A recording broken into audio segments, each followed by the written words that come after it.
नाशिककरांनो, तुम्ही जर बाहेर खाण्यापिण्याची तुम्हाला सवय असेल तर ती तुम्हाला आता बंद करावी लागणार आहे. कारण इराण अमेरिका युद्धाची झळ जी आहे ती नाशिकपर्यंत पोहोचली आहे. संभाव्य धोका लक्षात घेता सरकारने जे आहे ते फक्त घरगुती गॅस देण्याला प्राधान्य दिलं आहे. त्यामुळे व्यावसायिक गॅस जे आहेत ते देणं आता जवळपास बंद करण्यात आलं आहे. त्यामुळे व्यवसायावर जो आहे याचा परिणाम होत आहे. आत्ता आपण नाशिकमध्ये जे आहे ते काही तरुण व्यावसायिक आहे, वडापाव विक्रेते आहेत, त्यांच्यासोबत बातचीत करणार आहोत. नेमका त्यांच्या व्यवसायावर याचा सर्व काय परिणाम होत आहे आपण हे त्यांच्याकडून जाणून घेणार आहोत. नमस्कार दादा. नमस्कार. काय सांगशील, किती दिवसांचा सध्या जो आहे तो सिलेंडरचा स्टॉक आहे? आमच्याकडे आता फक्त 1 ते 2 दिवसांचा गॅस शिल्लक आहे. त्यानंतर आमच्याकडे काहीच सोय नाही की आम्ही आमचा बिझनेस पुढे चालवू आणि आम्हाला समजत नाही की आम्ही कसं हे पुढे कंटिन्यू करू. पर्याय काय असणार? आता गॅस तर तुम्ही जे बोलतात 2 ते 3 दिवसच असणार आहे फक्त, मग पुढे तुम्ही पर्याय काय तुमच्याकडे? आम्ही डायरेक्ट इलेक्ट्रिकवर शिफ्ट होऊ. आमच्याकडे फ्रायर तर आहे इलेक्ट्रिकल, फक्त आता बॉयलर घ्यावा लागेल तर थोडा कॉस्टली आहे, पण त्यासाठी थोडी कॅश वगैरे अरेंज करून मग इलेक्ट्रिकवर शिफ्ट व्हावं लागेल. दुसरा ऑप्शन नाही आहे सध्या. सध्या व्यवसायावरती कसा परिणाम जाणवतोय?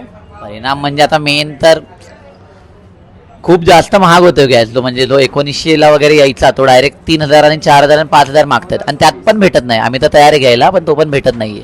मग एकदम पटकन तो शिफ्ट होणं खूप अवघड इलेक्ट्रिकवर, कारण मग 3 फेज मीटर आला, बिल्डिंगची परमिशन आली आणि गॅसची पाईपलाईन तर मुश्किलच येणार आहे. तर मग थोडा टाईमच द्यावा लागेल, मग तोपर्यंत लॉस बेअर करावा लागेल.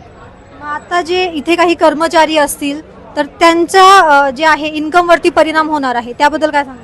नाही, त्यांच्यासाठी नाही होणार, कारण आता आमचं वडापाव सोडून आमचं वेफर पाव वगैरे जे आहेत ते जास्त जातात. मग आम्ही ज्यूसवर त्या गोष्टींवर जास्त प्राधान्य देऊ, ज्यूस आणि वेफर पाववर, कारण ते 40% जातात आमच्या आउटलेटवर.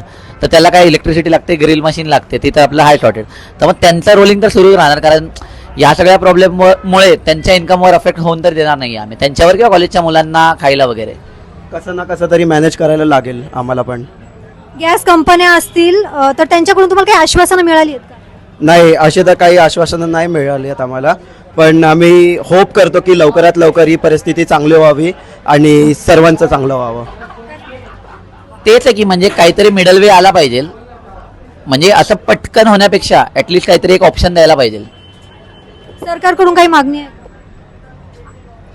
सरकारकडून हीच मागणी आहे की लवकरात लवकर गॅस उपलब्ध करून द्यावे आणि जे हे प्राईज वरती वाढत आहेत ते थोडेसे कमी होऊन आमच्या पण व्यावसायिकवाल्यांचा विचार करावा जरासा, कारण का आमच्यासारखे यंगस्टर्सनी काय करावं, कुठून फंड आणावे, ते आम्हाला मोठा प्रॉब्लेम होणार आहे. तर नाशिककरांनो, तुम्ही आता एक गोष्ट लक्षात घ्या, जो आहे स्टॉक जो आहे तो नाशिकमध्ये गॅसचा तो जवळपास सर्वच हॉटेलमध्ये जो आहे तो फक्त 2 ते 3 दिवसांचाच बाकी राहिलेला आहे.